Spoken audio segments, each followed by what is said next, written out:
Muito bem, mais uma nova edição do programa Painel Alagoas, aqui na TV MAC, canal 525 da NET. Hoje não é diferente, mas um vereador eleito, empresário, e ele vai falar qual o seu ramo, né?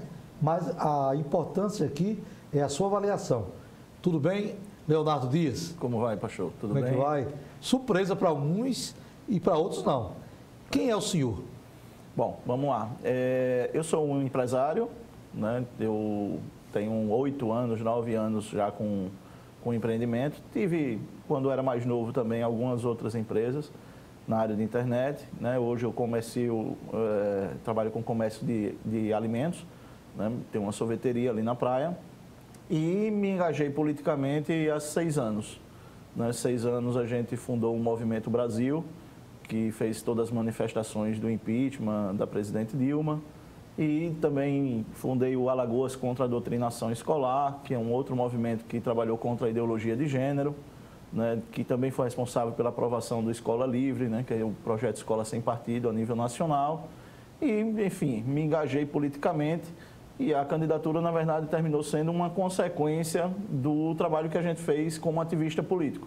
Então, são 6 anos que a gente já faz esse trabalho no cenário político local. E agora vamos fazer do outro lado da mesa, né? Que a gente sempre teve uma necessidade muito grande de ter voz dentro do plenário. Então, muitas vezes a gente ia na Câmara questionar algumas medidas, até mesmo o aumento do número de vereadores, por exemplo, foi uma das medidas que nós questionamos lá dentro. E tínhamos muita dificuldade por não ter uma interlocução boa, né? Uma pessoa que representasse aquilo que a gente defende lá dentro. E agora a gente conseguiu entrar, né? A gente teve 3.777 votos, conseguimos ser o segundo vereador mais bem votado dentro da legenda. Quem é o primeiro? O Zé Márcio Filho.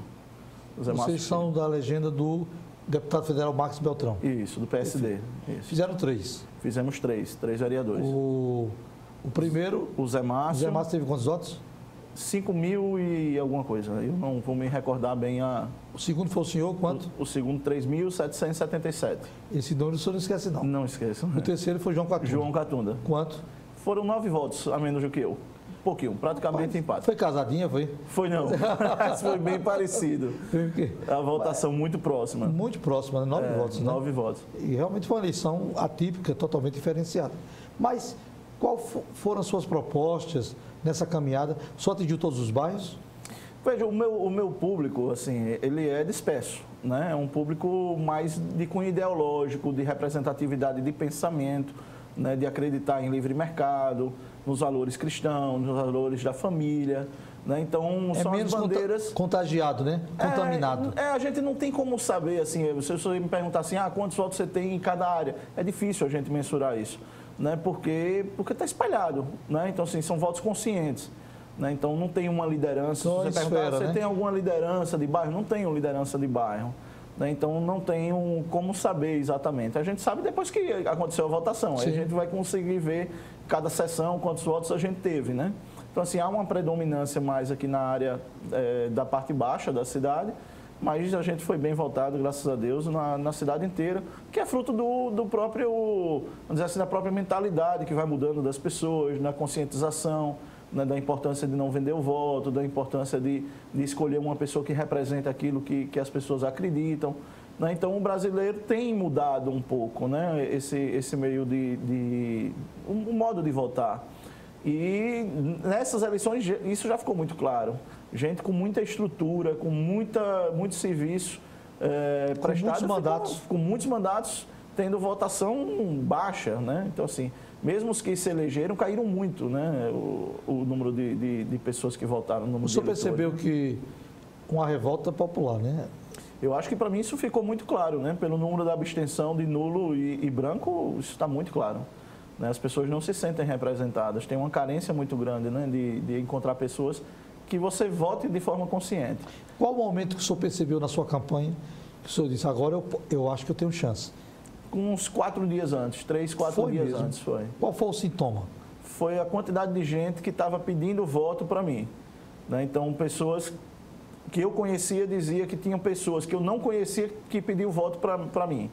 Então, quando isso começou a tomar uma dimensão muito grande, né, de pessoas que saíram dizendo, olha, minha família inteira vai votar com você.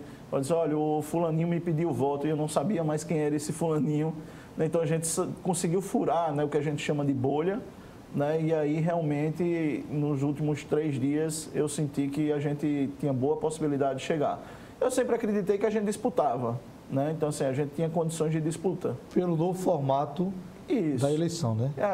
Voto a voto, né? Isso, e assim, a chapa ela foi construída com pessoas que pudessem disputar. Então, você tinha um puxador, que era o Zé Márcio, né, que já era vereador de mandato e tinha um histórico de uma votação muito boa, e tinham os outros todos ali brigando pela segunda e pela terceira vaga. Foi uma chapa a votação dele poderia ser mais. Bem mais, né? Assim, ele teve, se eu não me engano, 9 mil votos, eu acho, na última. Né? E caiu aí para perto de 6 mil votos, 5.800, acho que foi isso. Quase a metade dos votos, mas isso foi um comportamento geral, né? As eleições surpreenderam. Para quem tinha um tamanho, a pancada foi grande. Foi grande. Para quem não tinha um tamanho, como o seu tamanho foi crescendo na proporção da sua candidatura. Em 2016 eu fui candidato, eu tive 2.086 votos. Né? Então deu uma testada nas urnas para ver como é que seria. E dessa vez foram 3.777. Então, assim, realmente cresceu. Mas cresceu porque a representatividade cresceu também, né? Então, assim, foram outras pautas que foram agregadas no trabalho do ativismo político. Então, houve realmente um crescimento do meu nome em torno dessa direita que nasce, né? Desse pensamento mais conservador que eu represento. Né? Então, houve um crescimento nos últimos 4 anos significativos nisso, né? Inclusive com a eleição do Bolsonaro.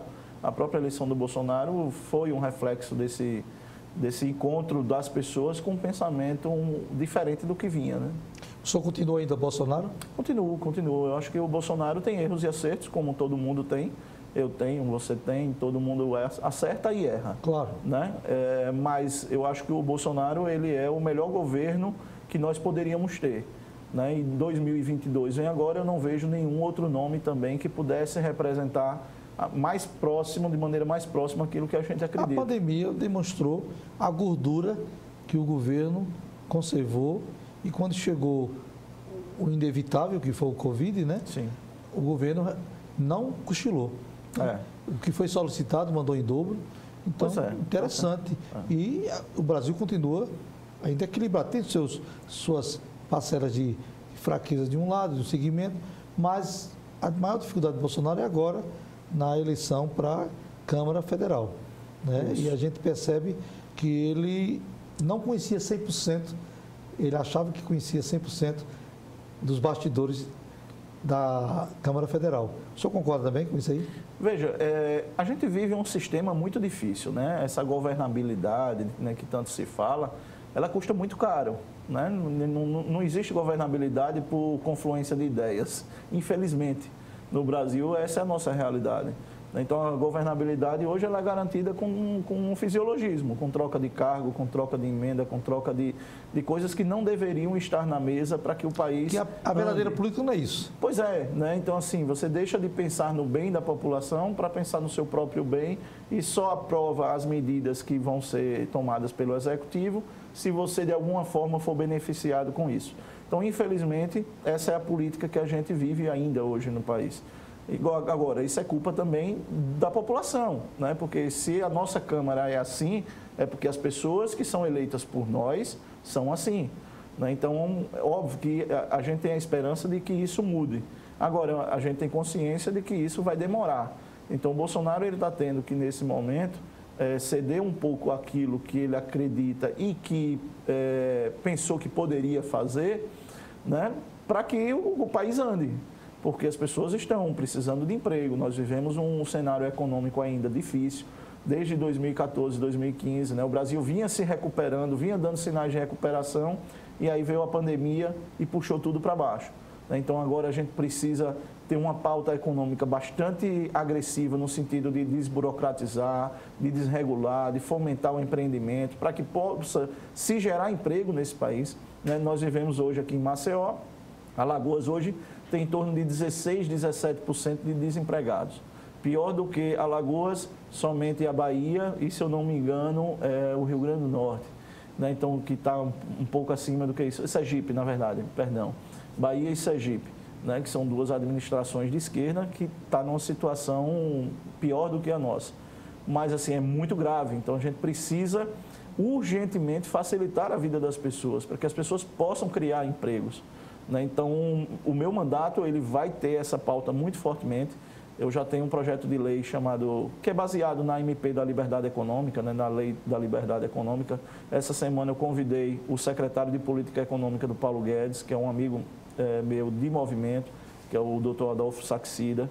Ele deve estar aqui presente com a gente lá na Câmara. A gente deve fazer uma grande reunião com o setor produtivo para que a gente encontre mecanismos que possibilitem a facilitação de empreender no nosso estado. E aí a gente vai do ambulante ao grande industrial. Inclusive o prefeito eleito já mostrou que vai investir muito no turismo, que sempre a gente ouvia de vários executivos, né? Sim.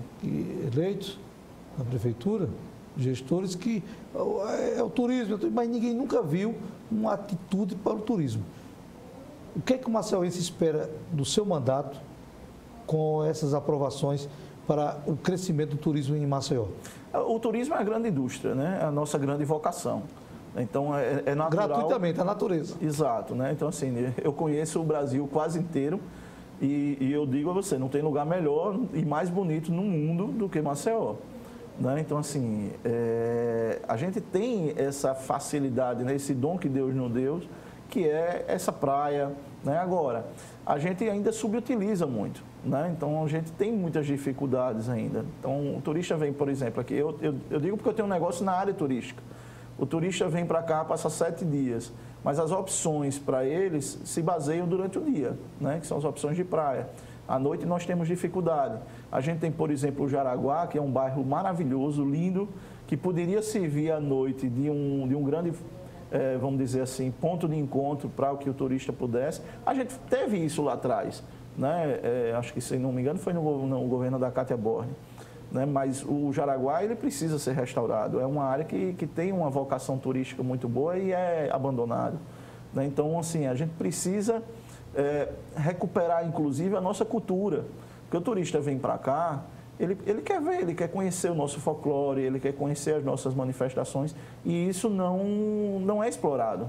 Outra coisa importante em Aracaju, ali na orla, tem aquela situação de opções, né?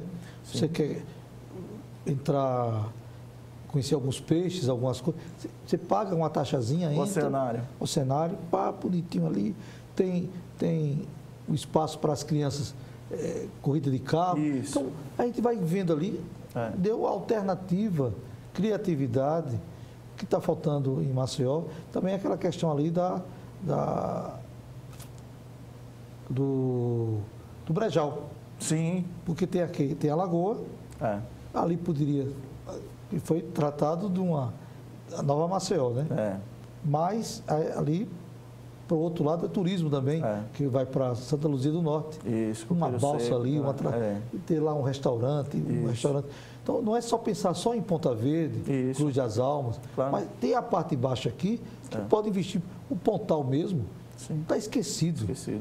Só tem algum projeto para aquela área ali do Brejal, que pega aquela parte todinha, os marisqueiros, né? Isso. Tem os marisqueiros que também precisam serem vocacionados, né? Em alguma outra... Colocar umas barracas padronizadas, que não é caro isso aí. O que acontece, veja assim, são duas realidades, né? A questão do oceanário, por exemplo, foi uma questão que eu levantei na minha campanha.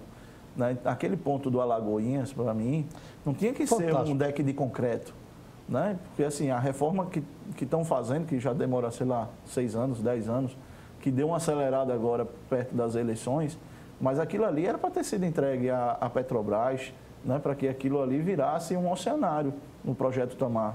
O Projeto Tamar existe em Sergipe, existe em Natal, existe em Salvador, existe em Florianópolis, existe em todo lugar. Por que a gente não consegue um Projeto Tamar? Né? Por que não consegue trazer para ali e a gente fazer um oceanário? É uma coisa que tenha mais a ver com a nossa vocação, e não apenas um deck, né? Assim, me parece muito pobre para o que Maceió pode oferecer, o conceito que foi dado àquele local ali do Alagoinhas. Então, assim, eu acho que era interessante a administração executiva dar uma reavaliada se realmente aquilo vai ajudar o turismo de Maceió, como poderia, né? Se a gente tivesse, de repente, um oceanário. Eu concordo plenamente contigo. Quanto à Orla Lagunar, João Pessoa tem uma Orla Lagunar fantástica, né? Onde tem o grande, o que toca saxofone, né? O bolero de Ravel, no pôr do sol. E ali aquela vista é maravilhosa da nossa lagoa. E abandonada, né? Assim, prometeram muito e ninguém faz nada. E aí, pastor, assim, eu vejo que não adianta muito você também só trabalhar na estrutura, porque a estrutura não muda a vida das pessoas. O que muda a vida das pessoas é a oportunidade, né? Então, assim, primeiro, ali a gente precisa fazer um trabalho social imenso. E conscientização. Pois é, então assim, não adianta eu chegar, passar uma pista nova, construir prédios e botar as pessoas lá dentro. Não vai adiantar. Porque a condição de miséria dessas pessoas vai perdurar. A cabeça é outro foco. Exatamente. Né? Então, assim, você precisa pegar aquelas pessoas, as que estão com dependência química, que é muito grande. Você precisa tratar essas pessoas, aquelas que querem ser tratadas. Né? As mulheres precisam ter outro tipo de opções. Claro que a vocação natural dela são os mariscos, né? Mas ela também pode fazer, de repente, para uma própria nova estrutura de artesanato que possa ter no local. Uma cooperativa, eu acho que... Uma cooperativa de criação de artesanato. Uma cooperativa, que isso pode ser um projeto... Exato. Esperado deles agora, eles não têm esse recurso. Mas um projeto de lei que a própria prefeitura, com seu recurso próprio, forneça a eles, pelo menos, o ponto de partida. Veja, eu tive com o secretário de Cultura do governo federal, o Mário Frias. Né? Eu tive com ele esse ano e estava conversando com ele sobre a questão do nosso folclore. Eu tenho uma preocupação grande com o nosso folclore. Por quê? Porque os nossos mestres estão numa idade avançada e os jovens já não se interessam mais pelo nosso folclore. Né? Então, o que é que vai acontecer com a nossa tradição? Muitas delas podem ir embora junto com essas pessoas que estão em idade avançada. Né? Então, eu conversei com ele sobre a criação do Centro de Tradição Nordestina, que é tipo uma escola, né? Vamos pensar assim. Seria um local, né, onde teria uma oficina de costura das vestes, né, dos trajes, para as nossas manifestações folclóricas, de instrumentos, que essas pessoas que se apresentem, né, tenham lá turistas, né, para que possam prestigiar, comprar coisas, artesanatos dessas pessoas. Então, você criar uma estrutura onde você consiga manter as nossas tradições e que ela seja economicamente viável, que ela ande só. Né? Então, assim, isso existe em outros lugares. O Centro de Tradição Gaúcha funciona fantástico, de forma fantástica. Então, assim, por que a gente não pode ter? Alagoas é o estado onde a gente tem mais manifestações folclóricas do Brasil. E a gente vai deixar isso morrer? Não pode. Né? Então, assim, a gente tem essa vocação turística, veja, então a gente pode usar isso para fomentar essa economia. Né? E eu espero, assim, que a nova administração tenha um olhar um pouco diferente para isso, que ela possa enxergar esse problema, né, e seja parceira, né, para que a gente possa realmente cuidar das pessoas, que eu acho que é o fundamental, né, e a estrutura vem depois.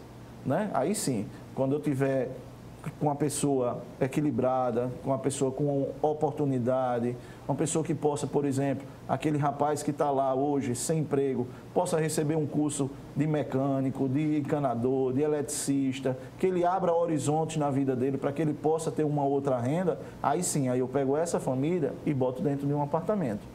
E ele vai saber valorizar o espaço, claro, o patrimônio e a estrutura que está sendo oferecida. Porque você não vai mudar somente o endereço dele, você vai mudar a vida da pessoa.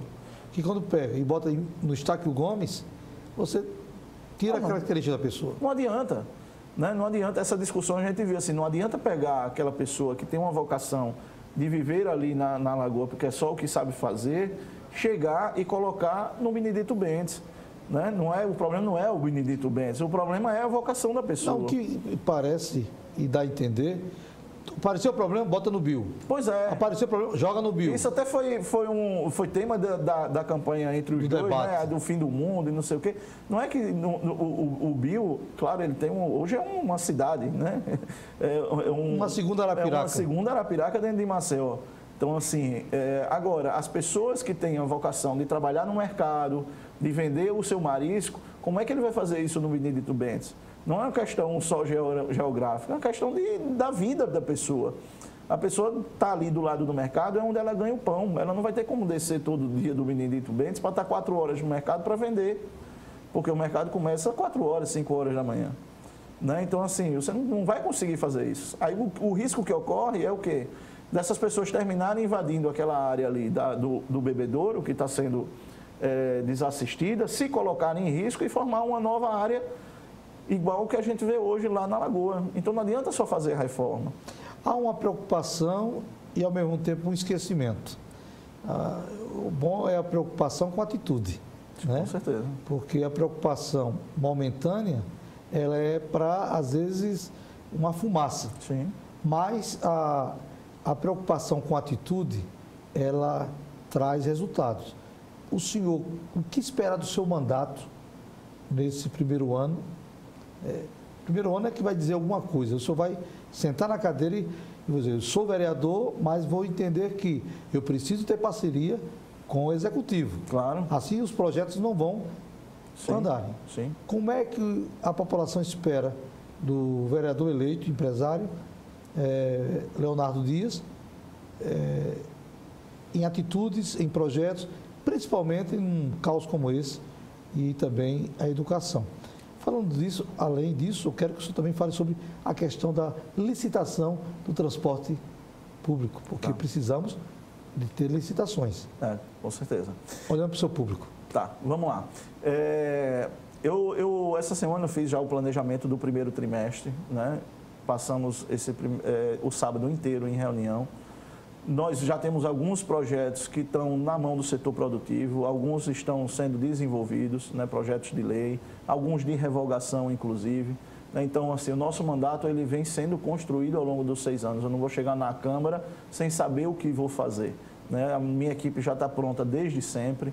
Né? Então, todo mundo afinado já para o que a gente precisa fazer. Eu entendo que a Câmara de Vereadores precisa ter força, precisa ser independente, mas não fazer uma oposição irresponsável. Assim também vai ser o meu mandato.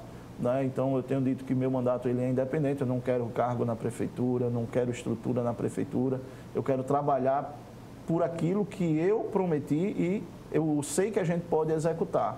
É claro que a gente precisa ter uma boa relação com o executivo, né? Mas o executivo, da mesma forma que eu tenho que respeitar o executivo nas suas decisões, o executivo também precisa ter essa visão de respeito com cada um dos vereadores.